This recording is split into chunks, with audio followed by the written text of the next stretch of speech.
18절에서 23절까지 내용입니다.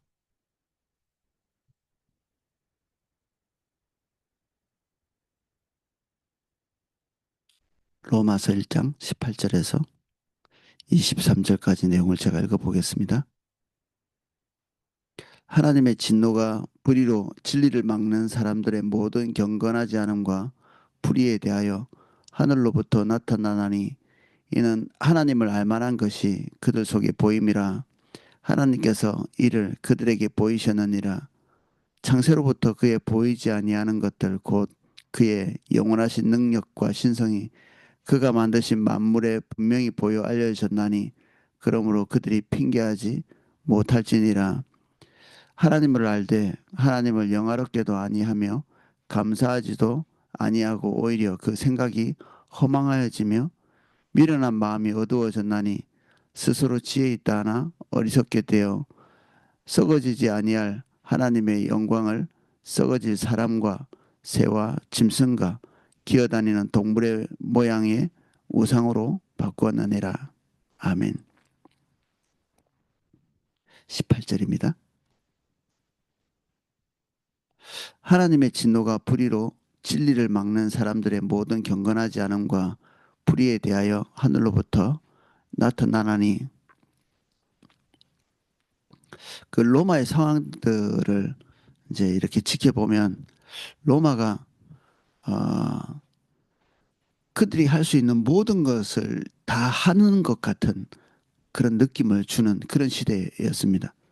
어떤 민족도 로마 앞에서 큰 소리를 낼 수 없었고, 로마는 자기들이 원하고 결정하는 것들은 다 할 수 있는 그런 세력이었습니다. 그리고 어, 그 안에서 더욱이 뭐 정치적으로 결정할 수 있는 것들은 안에서 다 결정할 수 있는, 그러면서 극한의 우상 숭배 그리고 하나님을 모욕하는 일들이 로마에 많이 있었는데, 어, 로마 성도들의 입장에서 볼 때, 로마 성도들의 입장에서 볼 때 이 로마의 힘, 정치력, 군사력, 그리고 문화력, 이런 것들 앞에서 자기 자신이 엄청나게 작아 보이는, 하나님은 약해 보이고 그럴 수 있었을 것 같거든요. 어, 우리도 신문이나 뉴스 같은 걸 이렇게 보면서 어, 기독교인들을 압박하는 북한이나 아니면 중국이나 아니면 그런 방향성을 가지고 있는 정치 세력이나 이런 것들을 이렇게 보면서 좀 이렇게 마음에 어, 어떤 긴장 같은 것들을 좀 느낄 때가 있죠. 하나님께서 아무것도 안 하시는 것처럼, 멈춰 있는 것처럼, 그리고 우리가 가지고 있는 복음이 유약한 것처럼 이렇게 느껴지는. 18절은 하나님의 진노가 계속적으로 불타오르고 있다고 하는 그 시편 말씀에 그 유사한, 하나님의 진노가 그들이 가지고 있는 불의로 진리를 막는 모든 경건치 않음과 불의에 대해서 하늘로부터 강림하셔서 나타난다는 이런 얘기를 하고 있습니다. 그들이 강한 것이 아니라 하나님이 여전히 강하셔서 그들이 하나님을 이탈하고 하나님을 대적하는 문화 가운데 있을 때 하나님께서는 그들을 징벌하시기 위해서 그 위치에 강림하신다는 거죠. 하나님께서 강하시다, 실제적으로 인간의 삶에 역사하고 계시다, 그러면 우리는 하나님 속에 포함되어 있기 때문에 그 방향성 안에서 약할 이유가 없는 거죠. 주님이 하려고 하는 일, 그 일에 순종하면서 그 방향에 우리의 삶을 딱 두고 있으면 우리는 하나님께서 행하시려고 하는 그, 그 강력한 물결에 같이 타고 가는, 우리가 우리의 모습을 보면 세상에 비해서 너무나 약한 모습을 시인할 수밖에 없는. 그런데 우리는 지금 우리를 볼 처지가 아니죠. 우리는 주님을 주목해야 되고 우리가 어떤 존재인지를 보는 것도 뭐 나름 중요하겠지만 우리와 함께 하시는 주님이 어떤 분이신지를 다시 재확인할 필요가 있습니다. 특히 세상이 뭔가 이렇게 대단한 일을 하는 것처럼 이렇게 움직일 때 그들 앞에서 위축될 것이 아니라 주님이 지금 뭘 하고 계신가? 그 뒤에 계신 주님이 그것을 어떻게 평가하시고 그러면 우리는 지금 이 시점에서 하나님의 백성으로서 주님과 동행한다고 하는 그런 사람으로서 지금 뭘 해야 되는가? 거기에 고민을 딱 포커스를 맞춰야 되는 거죠.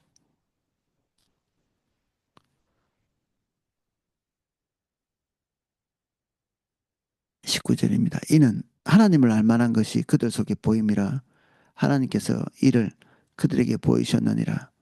어떨 때는 캄캄하죠. 우리가 믿지 않는 우리 가족들 이 명절 때 만나고 오셨을 건데 어, 하나님을 알 만한 것이 그들에게 없는 것처럼 보이죠. 캄캄하니까. 근데 그들은 의지적으로 그것을 결정한 것처럼 보입니다. 하나님께서 이를 그들에게 보이셨느니라. 하나님을 알 만한 것들이 그들에게 계속적으로 계시되고 있는데 그들이 그것을 의지력을 가지고 외면하고 있는 거죠. 안 보고 싶은. 근데 우연찮게 제가 이번 명절 때 그 사람을 매장하는 뭐, 뭐 가족 중에는 그런 일들을 언젠가는 한 번씩 닥치니까 어떻게 이제 매장을 하고 장례를 하고 해야 되는지 좀 법을 살펴보니까 사람들이 한 2, 30가구가 있으면 그 지역 내에 몇백 미터 내에는 무덤을 만들 수 없는 법이 있더라고요. 그리고 어, 특히 이렇게 어, 아이들 가르치는 그 교육기관, 학교 이런 근처에는 또 어느 정도 간격을 띄워서 이렇게 어, 무덤을 이렇게 만들어야 되는 그 제가 그 법을 이렇게 보면서 이 사람들이 자기에게 반드시 닥쳐올 죽음에 대해서 모르고 싶어 하는구나. 안 보고 싶어 하고 외면하고 싶은 그것에 대해서 주목해서 보면 준비를 안 하면 안 되는데 복음을 이렇게 무시할 수 없는 그들의 입장이 그런데 일단 안 보는 것으로 해결하는 거죠. 생각하지 않는 것으로 해결하는 자기 인생에 대해서 무책임하고 그리고 자기 가족의 운명에 대해서 무책임하고 그리고 같이 살고 있는 이 인간 동료들의 종말에 대해서 무책임한 일단 안 보고 싶은 해결책이 없으니까 그래서 그들은 어, 무지하다라기보다는 스스로 안 보려고 결정했구나. 이 성경 구절에 의하면 하나님께서 계속해서 알 수 있도록 그들에게 신학적으로는 일반 계시라고 이렇게 말하는데 하나님을 모를 수 없는 환경 속에 우리가 살고 있는데 이 기적 같은 이 우주 안에서 살고 있는데 일부러 모르려고 하는 그래서 그 복음을 전할 때마다 저도 가끔 이번에도 가족들에게 복음을 전하려고 여러 시도는 있었지만 저렇게 캄캄한 사람에게 복음을 어떻게 전할 수 있지? 이런 생각이 쑥 들어올 때가 있습니다. 하나님 은혜가 필요하죠. 모르려고 작정한 사람들에게 그 마음의 문을 빗장을 열고 수용하고 받아들일 수 있는 하나님의 강력이 필요한 거죠. 그래서 이게 영적 전쟁입니다. 믿지 않으려고 하는 자들에게 어둠의 세력이 그 눈을 혼미하게 해서 진리를 보지 못하게 하는 뻔한데 우리가 볼 때는 뻔하죠. 하나님의 살아계심, 하나님의 역사, 그리고 우리 주변에서 일어나고 있는 일의 의미들 너무나 뻔한데 이 뻔한 것이 보이지 않으려면 눈을 감아야 되는데 그 눈을 감게 하는 영적 세력들이 있는 거죠. 뻔한 것이 깨달아지지 않고 뻔한 것이 보이지 않고 우리가 알고 있는 것이 특별한 것이 아니라 그들이 모르는 것이 특별한. 그래서 전도는 설득의 과정이라기보다는 영적 전쟁의 산물이죠. 전쟁에서 이길 때 발초에 나오는, 성경은 그렇게 얘기하잖아요. 강한 자를 결박하고 그에게 속한 것을 가지고 나오는, 주님께 부탁하고 하나님의 인도를 따라서 움직여가고, 이게 우리가 할 수 있는 이 최선의 길이고 가장 맞는 길이고 그렇죠. 창세로부터 그의 보이지 아니하는 것들, 곧 그의 영원하신 능력과 신성이 그가 만드신 만물에 분명히 보여 알려졌나니 그러므로 그들이 핑계하지 못할지니라. 하나님께서 이미 보이신 것들에 대한 그들의 안목이 보이지 않는다고 할지라도 그것은 절대 핑계하지 못할 것이다. 하나님을 알되 하나님을 영화롭게도 아니하고 감사하지도 아니하고 오히려 그 생각이 허망해지며 미련한 마음이 어두워졌나니 스스로 지혜 있다나 어리석게 되어, 이게 어리석게 됐다는 것은 능동적인 거죠. 스스로 결정하고 모르려고 하기 때문에 어리석게 되는, 주님 안에 들어와 있을 때 무엇이 올바른 것인지를 볼 때 우리는 그분의 지혜를 수여받을 수 있는 위치에 있는 거죠. 주님을 떠나고 나면 아무것도 안 보입니다. 주님의 관점만이 진리인데 우리가 곰곰이 생각하는 모든 것들이 다 틀린 거거든요. 우리는 정보를 많이 모으고 깊이 생각하면 옳은 생각을 할 거라고 생각하지만 누가 틀린 결정을 할 때 정보를 안 모으는 사람이 있고 누가 어처구니 없는 결정을 할 때 깊이 생각 안 하는 사람이 있습니까? 다들 죽을 길로 가도 그것은 심사숙고의 결과죠.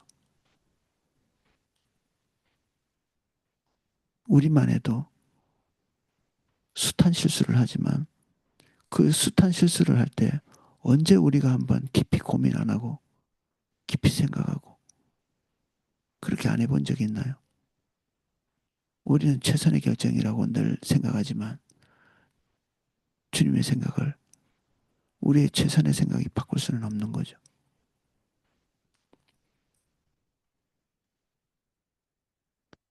그래서 주님 밖에는 지혜가 없습니다. 주님 구하는 것 외에는 올바른 길로 갈 수 있는 방법이 없습니다.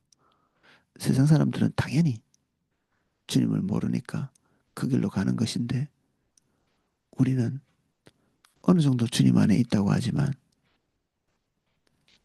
더 디테일한 하나님의 인도를 따라가기 위해서 매일 주님 앞에 서 있어야 되는 게 우리가 해야 될 일이죠.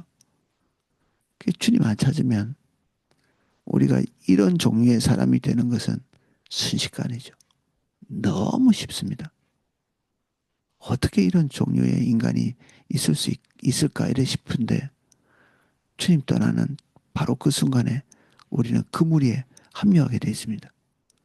그러니까 근심, 염려, 걱정, 하나님의 인도를 따라서 가는 길이 불안하고 두렵고 이런 것입니다. 이미 세상이 주님을 알지 못하는 세상 사람들이 가지고 있는 생각, 믿음, 삶의 방향성 이런 것들을 이렇게 가져오는 거죠. 서서히. 우리가 가지고 있는 그 믿음이라는 것은 허울에 불과하고 우리 중심 안에서는 두려움으로 이렇게 막 떨리고 있는 이것이 이미 세상의 것이 흘러 들어오는 거죠. 주님을 볼 때 이건 단번에 처리되는 것인데 우리 안에서 이것을 막아내려고 막 나는 왜 이럴까? 이렇게 해봤자 아무 소용도 없는 것입니다.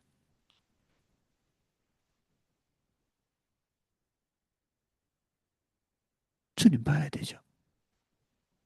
이 무섭죠. 이런 사람들은 여기에 하나님을 알려고 하지 않고 미련해지고 각만 길로 가고 있는 이 사람들 운명을 볼 때 무서운데 근데 우리가 여기에 서 있기가 쉽습니다. 불안, 두려움, 하나님의 관점의 생각 이런 것들이 우리에게 희미해질 때 이미 우리는 어느 정도 이것들의 문을 열어놓고 있는 것이죠. 썩어지지 않은 하나님의 영광을 썩어질 사람과 새와 짐승과 기어다니는 동물 모양의 우상으로 바꾸었느니라. 그들이 간절히 원하는 것에 대한 형상화가 이 우상이죠. 동물, 새, 짐승, 썩어질 사람, 그들 눈에 늘 보는 것들, 거기에다가 의미를 부여하고 그런 것들에 절하는 실질적으로 뭐 이 피조물을 숭배한다기보다는 그들의 간절한 바램을 숭배하는 거죠. 주님을 숭배하지 않으면 주의 뜻을 향해서 우리 인생에 초점을 맞추지 않으면 즉시로 우리는 우리의 바라고 기대하는 것에 충실한 사람이 됩니다. 우리가 바라는 것에, 우리가 기대하는 것에 충실한 사람. 우리가 싸워야 될 것은 동물의 모양, 새의 모양, 짐승의 모양이 아니라 우리의 바램과 기대, 우리의 내적 갈망, 이런 것과 싸워야 되죠. 주님의 온전한 통치가 오늘도 우리를 덮어주시도록 그게 우리가 할 수 있는 최선의 상태를 만드는 방법이죠. 오늘 로마서를 통해서 세상과 우리의 차이점을 분명히 봤지만 언제든지 같은 곳에 서 있을 수 있는 존재임을 우리가 자각할 필요가 있고요. 아침에 이제 니체에 대한 그 자료를 조금 찾아봤는데 니체가 왜 정신병에 그렇게 걸렸을까? 말년에 그 정신질환 그리고 시력이 없어지는 앞을 보지 못하고 자기의 삶을 지탱해서 이렇게 설 수 없는 그래서 이 니체 같은 경우에는 극단적인 그 하나님을 자기 삶에서 배제하는 이런 적극적인 행동을 하는 사람은 많이 없거든요. 이게 다 이런 식이죠. 이제 희미하게 그 전체 물 안에서 이렇게 물에 물 탄 듯, 술에 술 탄 듯이 이렇게 지나가지. 니체 같은 사람처럼 분명히 뜻을 정하고 자기 뜻과 의지를 신적인 위치에 두고 가는 사람들은 많이는 없죠. 근데 하나님께서 그의 그런 행동들을 방치를 했을 때 어떻게 되는가? 결국 눈이 멀고 자기 정신, 기본적인 정신도 지탱하지 못하는 그런 존재가 되는. 뭔가를 아는 것 같지만 사람들에게 강력한 영향을 미치는 것 같지만 이미 심판받아 죽을 자들을 그냥 모으고 있는 것처럼 같은 부류로 그냥 그 홍수에 쓰레기가 떠내려가는 것처럼 같이 그냥 떠내려가고 있는 거예요. 새풀관. 그리고 거기 붙는 사람들도 있죠. 소중한 가치인 양 그것을 붙드는 눈만 뜨면 그게 종말이 어땠는지를 알 수 있는데 어, 일부러 보지 않는 그 눈이 멀 수 있고 그리고 신속한 종말을 예측할 수 있는 그 길에 서지 말아야 되는데 화면에서는 우리가 주님을 놓칠 때 우리가 주님을 알고 있는 사람인데도 그 방향으로 이렇게 떠내려가는 거죠. 그래서 근심과 염려가 그 증거입니다. 세상적인 가치관, 그리고 세상적인 가능성, 이것, 이것을 가지고 와서 우리의 믿음에 붙이려고 하면 근심, 염려, 걱정, 두려움, 공포, 이런 것들이 우리에게 있게 돼 있죠. 모든 것에 눈을 떼서 주님을 보는 저와 여러분 되시기를 예수님 이름으로 축복합니다. 기도하겠습니다. 주님, 니체처럼 노골적으로 하나님과 대항하는 사람 많이 없고, 특별히 우리는 주님 따라간다고 결정했고, 우리의 환경 속에서도 주님과 동행하려고 애쓰고 있습니다. 근데 때때로 우리의 환경이 우리의 눈의 전부를 차지할 때 우리는 그 안에서 판단하기를 주저하지 않을 때가 있습니다. 다시 주님 주목할 수 있도록 힘 주십시오. 나와 세상을 보기에 앞서 주님 볼 수 있도록 세상이 보는 방식으로, 세상이 결정하는 방식으로, 세상이 가는 방식으로 거기에 있지 않게 해주십시오. 주님 이 시간 우리 한 사람 한 사람 찾아오셔서 우리에게 새 안목을 기름 부어 주옵소서. 주님도 알게 해주십시오. 우리가 다시 주님 주목합니다. 예수님 이름으로 기도합니다. 아멘.